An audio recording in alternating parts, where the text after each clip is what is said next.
Hello, everyone. Welcome to this week's episode of Catholic Re.Con Testimonies from Reverts and Converts. I'm your host, Eddie Trask. Don't forget to subscribe and like and comment and share as the channel grows. We're obviously trying to reach more and more people, and we can only do so when people share the videos. With that, this week's guest is Steve Tosterud. Did I say that correctly, Steve? Tosterud. It's like Smith, the Norwegian phone book. Norwegian phone book. There you go. Well, I was off by just a little bit. So Steve, it's funny. I've got to say this, Steve. You know, he, like so many people, when I reached out to him, said, "Well, my story is not as crazy or not as interesting as so many other people that I listen to on your channel."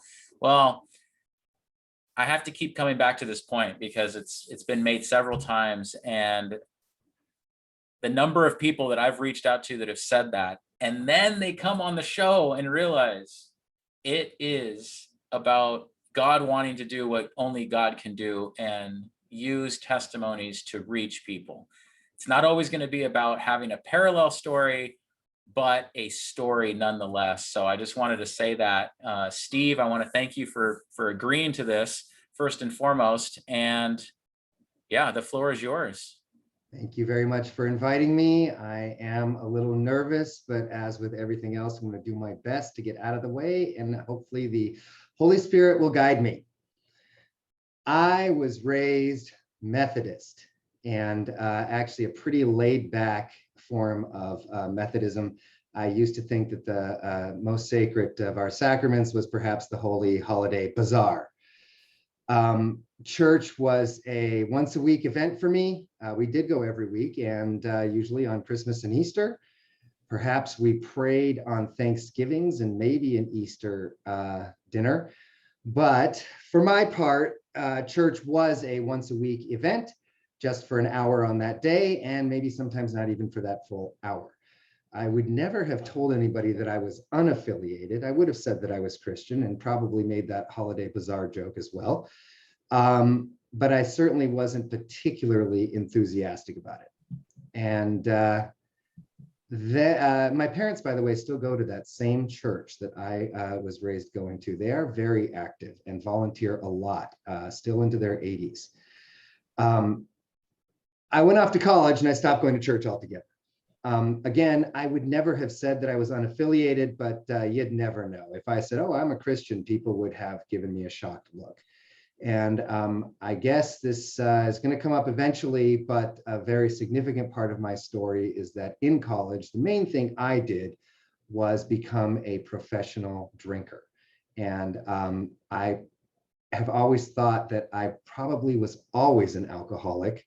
But even though I wasn't drinking when I was a toddler, I was probably more of a dry drunk at the time.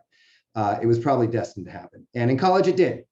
And by the time I graduated, I had so situated my life as to appear around. I surrounded myself with people who drank like I did. I went to places where people drank like I did, so as to seem normal. I don't know that I consciously did any of that, but that's what I did. And by the time I was 21, I was fully entrapped in an alcoholic lifestyle. And that's where I'd stay for about the next 2 decades. I did have a number of financial challenges, lost a few jobs. There were a few legal misunderstandings, and I left a wreckage of ruined relationships in my wake. I lived in the Pacific Northwest for nearly my entire life, but I had occasion to move out of state for a while. I was very much at the height of my alcoholic behavior. And the 4 years I was living in another state might have been the most dangerous. I was going to not particularly savory places, hanging out with some of the people who were not particularly safe. And I, for my part, was completely out there drinking. And not only hanging out in unsafe places with unsafe people, but I was acting like a jerk, completely oblivious. And years later, when I was working with someone to clean up my act, he even expressed surprise that I made out of that basically unscathed, at least physically. and noted that I must have had an angel on my shoulder looking out for me. Sometimes I wonder how it could have been any other way. It was as if I had doused myself in gasoline and was walking around with 2 lit lighters all the time. How I didn't burst into flames and be completely consumed, I don't know. There's no other explanation for that. Still, even through that, I would not have told anyone that I was unaffiliated. I still would have said that I was a Christian, even though I have no idea how long it had been at that point since I'd actually been into a church. If I may, were you in contact through all of this with your parents, and were they sharing their faith? Because you're talking about how devout they are to this day. Yes, and we would talk about church things once in a while, never in any particular depth on my end. I do want to mention something. I meant to mention this at the very beginning because I'm going to come back to it at the very end.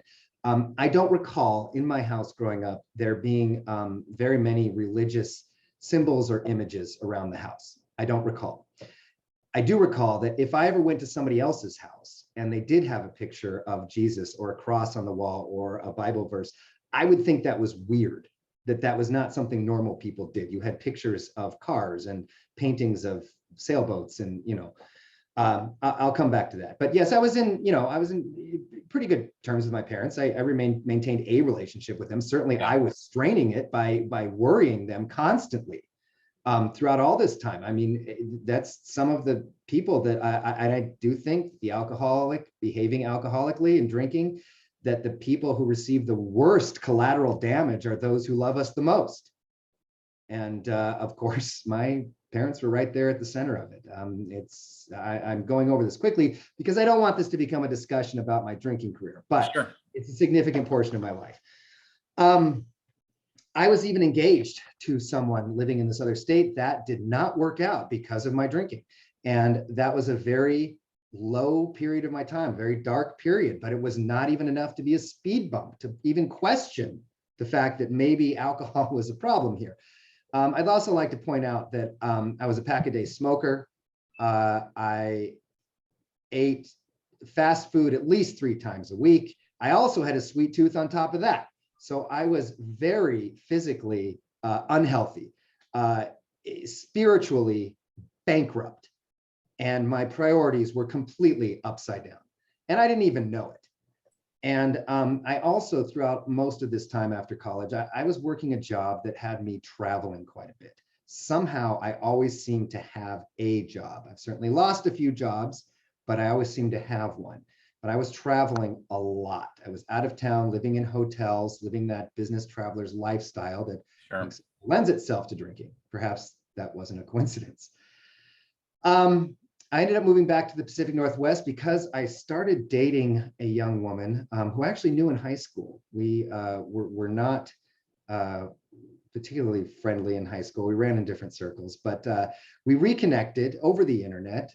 She was still living in the Northwest, and I was ready to sort of come back home. And so I moved back to the Northwest, and we dated, and we continued to date. Now, she was also going through her own challenges with drinking at the time. But eventually, we actually moved in together after some months, and she reached her moment where she couldn't do it anymore with the drinking. And actually, unbeknownst to me, unnoticed to me, she started taking steps to clean up her life. Now, also, not insignificantly, she was a cradle Catholic. And when you're dating a Catholic woman, it's highly unlikely that the Catholic woman is going to convert to something else. What's more likely is that if you want to remain dating, you will start going to the Catholic Church, which I did. And we lived in a small community, and there was one small kind of country Catholic church, and I started going there. Now, as luck would have it, it was an excellent church, and the priest, a fantastic man, and the congregation, fantastic. I made so many wholesome friends at that time, but I definitely had a lot of demons that I was still allowing to plague me. I will say this, I was towards maybe the second half of my 30s. I was in a hotel room about 2,000 miles away from home, and it was one of those extended stay hotel rooms. So it was almost like an apartment, had a full-size kitchen, a living room area, a bedroom area, and for some reason, I just started drinking one evening and I didn't stop. And I went on a multi-day bender. I missed my flight back home. I just stayed in the hotel. I don't even know what my plan was. I just kept staying in this hotel. And I kept drinking, and I would drink to excess. I would pass out. I would kind of come to. I would drink some more. I would pass out. I would come to. I would continue drinking. And this is not a pattern I had ever done before this, but that's what I slipped into. And somehow I was obtaining more alcohol and fast food and living in this hotel room with the do not disturb sign on the door. And people who will say that for the alcoholic, continuing to drink, there's really only two destinations. They say institutions, which means jail or a psychiatric hospital, or death. And I came to believe that if you drink long enough and hard enough, that's really your only two options. I hadn't heard that at this time yet, but I always figured if it was going to get too bad, I would notice and I would somehow pull myself back from the precipice. But of course, there is not a hard line to cross, and it would usually be something like going on too far and then looking back and somehow you find yourself on the wrong side of it. Well, I'm not sure exactly what was happening in that hotel room, but at one point, and I couldn't tell you if it was the middle of the day or the middle of the night, I was standing for some reason in the living room area, and I saw this wasteland of fast food containers in the kitchen amongst empty alcohol bottles of every type, liquor bottles, wine bottles, crushed beer cans, everything. And I don't even know why I was looking at the couch, but I remember looking at the empty couch. I'm not going to say that I was having an out-of-body experience, although it did feel as though I was somehow observing something or being shown something. It's kind of like a dream logic where it made sense at the time. And what I was becoming aware of was this line between me and either death or an institution was right in front of me. And there was nothing stopping me from going over the edge. There was no barrier. There was no door. I was right there. This is it. I could die in this hotel room. Alcohol poisoning, slip and fall. And what was going to happen? I'd had the do not disturb sign on the door for days. I've been telling housekeeping to stay away. So I actually thought, are they just going to find me because my rotting body is going to start to smell and someone will complain? And I almost panicked, but I've heard the phrase a moment of clarity, and I suppose that was mine. Somebody showed me that if there's a line to cross, this is it. And once you're on the other side, it's going to be a lot harder to come back. I'd love to say that was the last time I ever took a drink, but it was far from it. However, something had fundamentally changed. And I did make it back home. And I started being associated with a group. If one wants to find them, they would be near the front of the telephone book. And I started learning about this fellowship and about alcoholism. I started working with another person who had a lot of experience in sobriety, and I was following things, what their suggestions were. You know, one thing this guy asked me to do very early on was sit down and write out what my dream life would look like. Write down, if you were, sober or not, just write down what the life beyond your wildest dreams. And he said, you'll get that and more in sobriety. And I thought, I don't know, I got a pretty big imagination, I thought. And I started writing down things like fancy cars and, every physical delight you could think of. I'll be raking in many billions of dollars. You think my imagination is small? Okay, many tens of billions of dollars. There, my imagination's even bigger because I can add zeros onto the end of all the money. How could anything possibly surpass my incredible imagination and all the money that I can imagine and all the things that go along with that? Well, that happened. I was able to achieve some sobriety for some periods of time, a few months here, a few months there. I don't want to downplay that too much because it was difficult. It was not easy. I was not able to maintain continuous sobriety, but I had at least interrupted the process. And this went on for about 4 years. I was still traveling. Basically every other week I was out of town. And when I was home, I would not drink. And when I was out of town, I would. And, here's the part of my testimony that I've done a lot of things I'm not proud of, but this particular one, I was telling everyone I was continuously sober. And for anyone who doesn't think that alcoholism is not a disease and that one would need more willpower, my drinking patterns at that point had changed.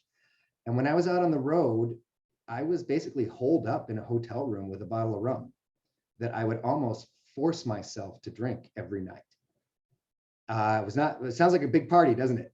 And I would sit there with the television and the computer, and I would look at this drink, and I would have to force it in order to get enough of it inside me and still be able to sort of come to the next morning and do some kind of work.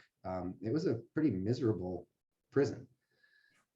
And I did that every other week for almost 4 years. And any other person struggling with this, I have heard and I felt for a long time about, you work so hard to get 30 days sober and then ruin it. You lose it all.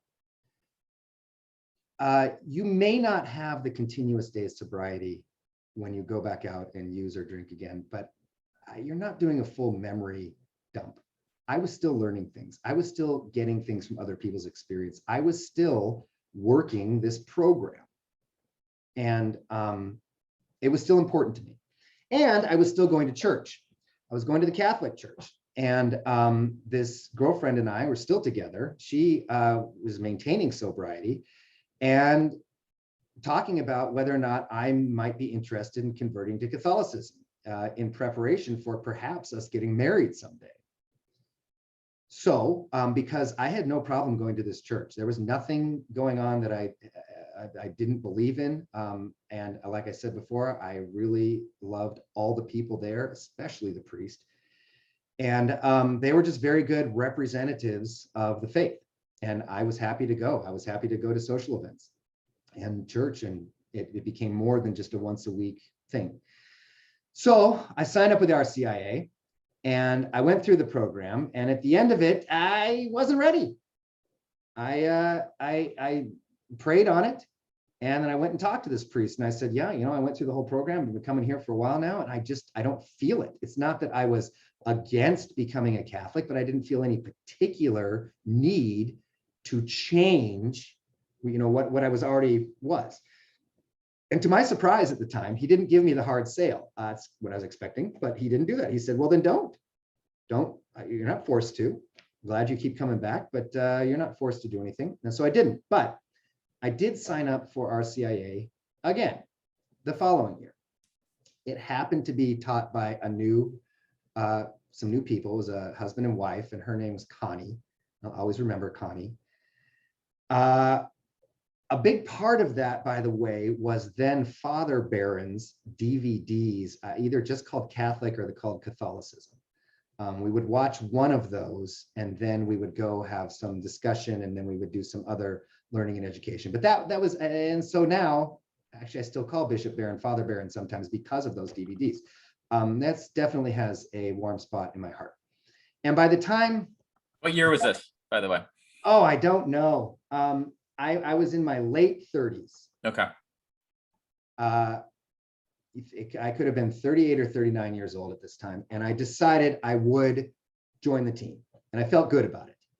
And I remember going downtown to the cathedral where we met the bishop, and they declared our names. There was a lot of people having their names read as incoming Catholics. And I suppose it would have been the following Easter, I joined the team. And then not too long after that, I did get married to that woman. And at some point, I volunteered to start becoming a lector at the church. I feel like that's one of the gifts I can give. I definitely can't sing. I can't play any musical instruments. I'm not particularly crafty, but I can speak. And so I signed up to be a lector. And it's two things. Years later, we are now, whenever I'm walking up to the ambo, I always ask the Holy Spirit for guidance that I proclaim the word appropriately, that I'm able to communicate with other people and just do it right. And please don't trip. And I also think about Connie. And back at the church, back there in our small community, she would have been in the congregation. And I think about her. Is she proud of me? Just, I think about her. So that was happening. And eventually, now, both my now wife and I were either 39 or we were 40 years old at the time. And we were trying to have a family. We did have some setbacks, and that was rather emotional as well. But eventually it took, and we gave birth to my first son. And he was born on March 1st. 2 months later, on May 1st, it somehow came out that I had still been drinking. And that wasn't the first time I was sort of caught. And I'm not even sure I want to say that it was the biggest or most dramatic event. I'm not sure why or how, or if God decided I'd had enough, if I had decided I'd had enough, if it was the fact that I now have a baby here. And that was love at first sight, by the way. That was a deeply moving experience, the birth of my son. But that was May 1st, May Day. I can still picture everything that was going on and the discussion I was having with my wife and baby on the couch. And I went off and I never drank again. And that was it. That was it. Again, it was because I had spent 4 years learning and thinking, working with a number of individuals who stuck with me, some additional legal challenges. And I don't know exactly why or what was different then, but that was finally it. There is a strong sentiment in this particular fellowship that our sobriety must come first before anything else. And a lot of people, including myself, balk at that. And they say, oh, my kids are so important. They're the most important thing in my life. My wife, my job. How could I possibly continue all these obligations you're giving me? I've got to get to work, or I've got these other commitments. And it did take me a long time before I finally accepted the truth that without sobriety, I wouldn't have any of those other things. It is not easy for a person to say that anything is more important than their own children, their wife, their job, their home. But it is the truth, because without the sobriety, I wouldn't have any of those other things. And I'll skip to the end right here on this, because I want to make it clear that without God, I wouldn't have sobriety. Okay. The reason I brought that up is because it took me years to really accept that without sobriety, I wouldn't have anything else. And just because something is number one in your life, that doesn't mean everything else is a distant second. You can have very important things in your life, just as long as they don't supersede that which is the most important. And so that's why I think the concept of God being the number one priority in our lives was easier for me to accept, because I had gone through this process to accept that, yes, sobriety is in fact more important than even my own children. Well, yes, God is more important than anything. I think I'll come back to that in a few minutes too.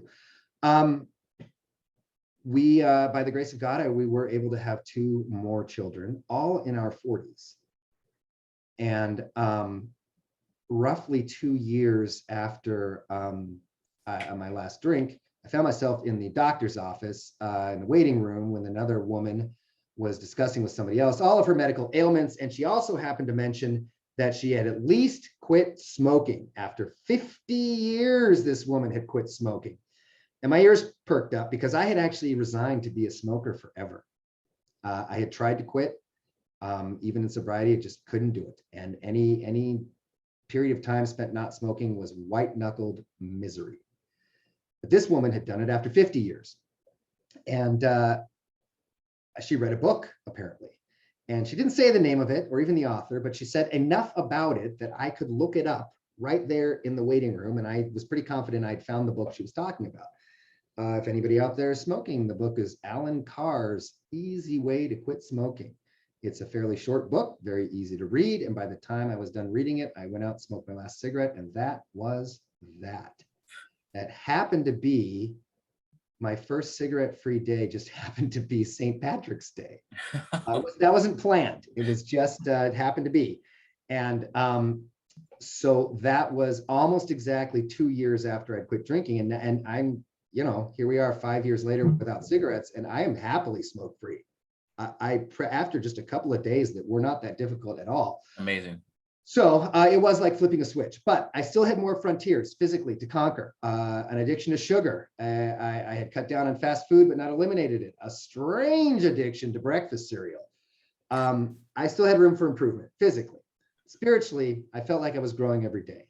Yeah. I removed the alcohol. My thinking started to clear up. I was volunteering with the church. I was, this became an everyday thing by contrast to how I thought about church when I was younger. We have an older daughter, my stepdaughter, and at this time she was in high school, and her commute to high school was pretty big, and it was a long commute. We had decided to move away from where we were living a while before this, but we would wait until this daughter graduated from high school. We then decided that in order to sell our house, it would be very difficult to do it with these three small tornadoes living in it. And so we decided to move into the city. We moved into the city to rent a house. The plan was for a year while the stepdaughter finished high school, and we could get our house in the country ready for selling. And at first that worked out. And we were only there a few days, and it was my son's birthday, his 5th birthday now, at that time, which March 1st, and we went down to the local Catholic church. And we mentioned today's his birthday to the ushers, the greeters, someone, and they sang happy birthday to him. And I thought, wow, I miss our old church, but this isn't too bad. They sing happy birthday to our kid, our first day here. Well, as it turned out, that would be the only time we would ever go to that church, because a couple of days later, COVID happened. And you might recall that it happened first in Seattle, which is where we were living at the time. And we were living in the city of Seattle. We happened to pick the neighborhood of Capitol Hill, which is also where a lot of social unrest would eventually happen. So as the pandemic was still gearing up, social unrest descended upon our little area. And in fact, if you've heard of that autonomous zone, that was only 1.5 miles from our house, with my 3 small children and teenage daughter, who now isn't even going to high school in person because of the pandemic. And we can't show our house to sell it because we're all on lockdown and we're kind of stuck. That was a stressful period of time. And we really felt like we needed to get out of there. It was not easy to be raising a small family and a teenager in that house. And it was very expensive too, with the mortgage and the rent at the same time. We ended up taking a road trip east to a city where we thought this is going to be it. This is where we're going. We only stopped along the way in another state because somebody from our church back there in the country had moved to a particular town and said, oh, you got to check this town out. And we did, and it was as if we could breathe. The parents were happy. The sun was shining. There was rainbows. The kids were playing. The young kids at the park were nice to our young kids. They were outwardly friendly and welcoming. And so that definitely was in our maybe list of places to go. But we were on our way to the other house, and we made an offer on this other house in this other state that was much further east. And we thought, this is it. This is what we want. And due to some circumstances, we didn't get that house in spite of our best efforts. And we really, really tried to get that house in that other place. This is the part where I'm usually tempted to say, I think it might have been providence that we ended. No, I don't think at all. I know it was. That was not the right house. And God knew that. We didn't know that, but God did. And we ended up in that city where the person recommended we make a quick stop. And we had learned from the experience losing that other house that if we want a house, this is what we need to do. And we were able to get it And we ended up leaving the lease early. The Capitol Hill house, they somehow rented that place immediately. But we were off on our new life with our new church that was massive, a huge, physically huge building, many hundreds and hundreds of parishioners. The pandemic was still happening. People were still masked, but here we are, complete change. And we don't know anybody, and our kids don't know anybody. That 5-year-old would end up getting a spot in the Catholic school, and the school year had already started, and the poor little guy, all the kids are masked. Kindergarten has already started months previous. He doesn't know a single person in the state. We couldn't even carry his school supplies in with him. So here's this little 5-year-old guy wearing a mask, brand new to the state. The school year has already started. His parents can't even walk to the classroom with him. We just told him, well, good luck. And he walked off with this little box. It took a while, but eventually he thrived. And eventually all 3 of our kids are now at that same Catholic school. The church went through some transitional period too. There are 2 priests and small army of deacons, but the 2 priests, one of them transitioned to another parish and the other one retired. And the church got 2 new priests, even though we'd only been there a couple of months ourselves. And for whatever reason, we became very close to both these priests quickly. Even, I mean, we're still all kind of new, but again, God put them in our path, and here we are. And we are very plugged in. At the last back to school night, I felt like we were the popular kids. We know all the other families, and we would meet multiple families in multiple classrooms. Hey, didn't I just see you in the kindergarten room? And now here we are in the 1st grade room. And it really felt like a large community. And I was very happy to be part of that community. And about 3 months ago, I was invited to attend a family dinner at this downtown cathedral. And I went, and I didn't know anybody. My wife knew a few people. And almost immediately after sitting down, a man who was already associated with this group sat down with me and basically would not allow me to not become part of this new group. He would not allow me to remain anonymous and not knowing anybody else. And we got done eating.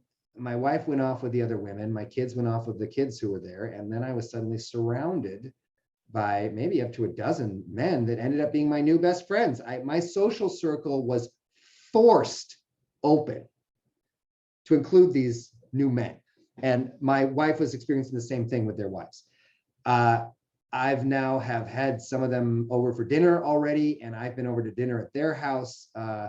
We have gone camping together as families, and I've already done service projects. It's been a very wonderful experience. And on my 2nd dinner at this place, the Knights of Columbus came over and said, well, Steve, you ready to sign up? And I was kind of under the impression that maybe there was even a minimum age for the Knights of Columbus, and that minimum age was like 75. Not these guys, though. I looked at these men, and they were roughly my age, and they were going through similar, their kids were the same age as our kids. We have the same challenges. Most of them even have these beards. It was a peer group that I'd always wanted. And now my wife had her own peer group with their wives, and we do things with only men. She does things with only the women. We do things together. Our kids have friends, and it happens so quickly. And so I did sign up with the Knights, and I became a 3rd degree Knight. And shortly after that, one of my new brother Knights came over to our house to discuss things like insurance. And one of the comments he made was that he appreciated how much religious images there were in our house. And he was looking around. And I actually hadn't given this much thought, but we do have a number of religious images. And I like that. I want to normalize Christianity. I don't want, like I felt, it to seem weird. And if somebody finds out you're Christian, they're taken aback or they're surprised or say things like, really, you? I don't want that to be the norm. I want it to be normal. Well, of course you found the truth. That's great. I'm happy for you. Me too. And I want people to come to our house and realize that this is the norm, and that we don't need pictures of fake superheroes like Iron Man and Captain America. We have our own set of actual superheroes, and we can learn about the saints. And it's a rich tradition. Why not have pictures of them, actual superheroes? So we're very involved with the church. It is an everyday, all day part of our lives, the most important part of our lives. And that's why when I hear our gospel from just a couple of weeks ago, Luke 14:26, when Jesus says, whoever comes to me and does not hate father and mother, wife and children, brothers and sisters, yes, even life itself, cannot be my disciple. That's a tough one to hear. And I happen to be looking at the old Word on Fire Bible, Nice. helped into print by now Bishop Barron. And he goes on to explain this just one verse, and refers to it as a difficult to hear. But the heart of the spiritual life is to love God and then to love everything else for the sake of God. It doesn't say nothing else is important. He goes on to talk about that word hate, and talking about idolizing the creature and forgetting about the creator, and talking about hating those created things in the very measure that they may have become godly to you, and putting the creator first in proper order. And that's just one of the many principles that guides my life. My strive to be in proper order, God first, and then we can talk about everything else.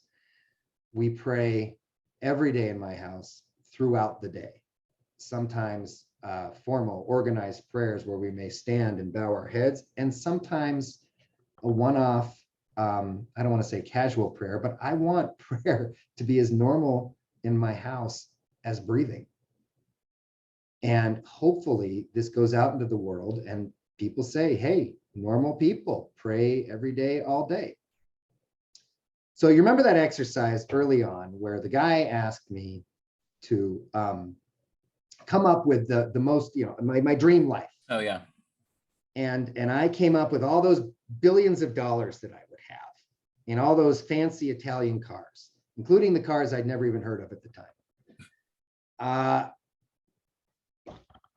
Thank God that never happened, because I would have really sold myself short. My imagination was pitiful, anemic. I could never have possibly fathomed what happened when my first son was born and he grabbed my thumb and looked up at me the first time. I could never have imagined what happened to my life, our life, as our family grew, and as we grew within God's family. I would have really sold myself short if that's all I could imagine was material wealth. How sad. And yet, there must have been an angel on my shoulder this whole time who continues to guide as long as I can stay out of the way. And so every time I go up to that ambo still, I think of Connie back at RCIA, and I ask the Holy Spirit to guide me. And I also ask for the willingness to follow that guidance. But I ask those same things throughout the day, not just when I'm walking up the ambo to give a reading. And I suppose that's what's brought us here. I have never been physically healthier. I don't think I've ever been spiritually healthier. Who would have thought that the two go hand in hand? And if you're sick with one, you'll probably be sick with the other. But I am just about as happy as I have ever been, and as content. And any problems that come up, I turn them over to God.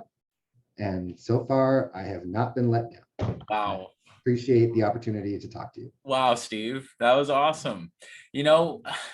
I think of when that gentleman said, hey, write down or think about anything you want. What is your goal? Just, no restrictions. you think about that, from someone winning the lottery to different exercises we've done in school, it always, from my memory, and based on what you just said, it always came down to material, always. What would you do? Oh, if I could only get this bigger house, this mansion. And as kids and on the playground, we'd talk about the mansion. Do you remember the game MASH I on the playground? do. I do remember that. So, Mansion, we apartment, shack, house, I think, or something like that that. was a normal thing to do in Yeah. grade school. Why not a normal thing be to pray and ask God? Because there's always going to be more material. There's always going to be one more car, one more zero to add on to the end. There will never be an end because those numbers go on forever. But when it's a God-sized hole, only God can fill it. And the source of all of our happiness, love itself. Yep. And there is another quote. This might be by Bishop Barron also, that Christ promises us eternal life and eternal joy. And if you can find a better offer, take it. Take it? Is that what you said? Yes. Yeah, exactly. Well, the other thing is with the material goods, that does, there's a nice parallel, not a nice, but there's a parallel to what you were describing, what I've had in my own life, what you were saying about, okay, one vice was gone, but you said, there were some other layers there. Yeah. So it's that need or that carnal, like there always has to be something else, which basically is a replacement for God, for complete surrender. So even you, I smiled when you said breakfast cereal. Only someone that acknowledges that there are many different traps in life can understand what when you make that comment like that, that there are things that we just want to gravitate towards that are seemingly harmless. You cut out the big thing, but you start to recognize there are all these little things that continue to keep you, like in your case, they keep you from being completely healthy, or they keep you from being completely happy. All these things that continue to crop up. I just find that fascinating that we all have to do that work to dig deeper and deeper and deeper, again, with God's grace. Otherwise, you wouldn't even know that some of these things are causing issues. And do you know what I mean? So Absolutely. And I hope everyone realizes that this is a work in progress and will be forever. yep. As a fellow sinner, I still struggle with material goals. Yeah. And it all gets back to the improper order of things, forgetting that everything in my life is for the greater glory of God. I've started doing more things outdoors with my son and my new friends. Well, now I've got all these camping supplies to go buy. But I need to back off from that, And so, yeah, it's a continuous struggle, and I'm never going to be perfect. There's only been 2 perfect people on this planet, and they ain't me. And yet I have a role model in Jesus to strive for. And remember those old T-shirts or bumper stickers that said "Real men love Jesus"? And of course, I would always grin at those and snicker. And I thought that was something to be made fun of. Well, I want to normalize that too. I want to normalize the love of Christ. And now, finally, just like I surrounded myself with people that made all of my sins and vices and horrible, unhealthy behavior seem normal, Yeah. I finally surrounded myself with people who make being healthy spiritually, physically, a normal. That's the norm, that love of your family and especially Christ is normal and healthy. And it is something I firmly believe all people innately want, that we have been created with that. And that, again, especially, I won't speak for myself, all I have to do is get out of the way of myself, Yeah. and realize that my life is not about me. Yeah. Well, the other thing is, so you were in this phase for several decades. We're not going to spend too much time there, but what we don't think about often is, which we won't have the answer to this side of the veil, but who was praying for you? You came out of that by the grace of God. Think of the people that may have been praying for you. The reason I'm saying that is that there are many people that are caught up in the same thing and they might be 10 years into a 20-year addiction. When you bring up such a great story of redemption, should collectively think to pray for those that are caught up in the midst of this hellish garbage that a lot of people accept as normal, and they are dying inside. And I don't know, I just saw your heart for the whole thing, and here you are coming out of it.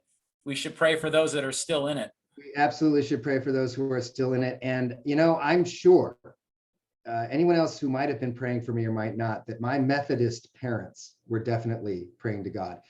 And even if somehow somebody finds themselves at a moment where not another human being happens to be praying for them, God is still on our side, always and forever.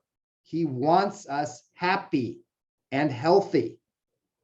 And I like the idea of a personally available Jesus who is involved in my life all the time. And I want to strive for the kind of life where I don't feel like I want to hide any part of that life from Jesus, who only wants the best for me. So I do believe God is always rooting for us, every single person on the planet. Yeah, no, that's so well said. And I appreciate what you were saying about normalizing Christianity, normalizing this attitude of unceasing prayer. I think that as laity, we often look at the monastic lifestyle and say, well, that's where the brothers are. That's the clergy. They're doing the divine office, but we're over here. We've got the grind day to day. That doesn't mean that we cannot be prayerful all day, every day. Again, not perfect, but just to even talk about it like you did is a step in the right direction. Yeah, and not to draw too much of a material analogy, but when I started trying to clean up my diet, I started exercising very slow at first, a little bit. I had to learn more about the exercises I want to do, educate myself, tried a few things that didn't work, but I kept at it. I kept coming back. Even when I didn't feel like it, I kept doing it. So now, years later, I think that physical exercise has a momentum of its own, that you get used to it. And in the absence of it, feels unnatural. And if you let that go for too long, then that stagnation has its own, whatever the opposite of momentum is. Objects at rest tend to stay at rest. I think prayer has the same thing. You get used to praying every day, all day. As I said, I want it to become as natural as breathing, because I think it is. I think that we've gotten too used to holding our breath, so to speak, and withholding this great goodness is available to us as not a chore. Is exercising a chore? I think a lot of people would think it is, but we want the results. And after a while, believe it or not, it becomes a little bit enjoyable, that exercise does. And prayer is the same way. It's not a chore. Going to church isn't a chore. I look forward to it. I really do. I look forward to going back to the building. We have all kinds of events that happen to take place in the building. I like being in there. Now that I am hanging out at the cathedral downtown, another big building with a large congregation. So not only do I feel at home within my large church, but I feel at home there too. And can I go back and forth? And some of these nights do live in my town. Some of them live a little closer to downtown. I feel like this, and I want to feel that connection with all of our brothers and sisters in Christ, with the idea that, again, I believe Jesus has all our names. He knows them all. Whether we, claim to be affiliated with Christianity or not, I do believe Christ is rooting for all of us. Yep. Great, Steve. Thanks again for doing this and for spilling your guts. Yeah. Appreciate it. Thank you. Everyone, hopefully you enjoyed this video. Until next time, take care and God bless.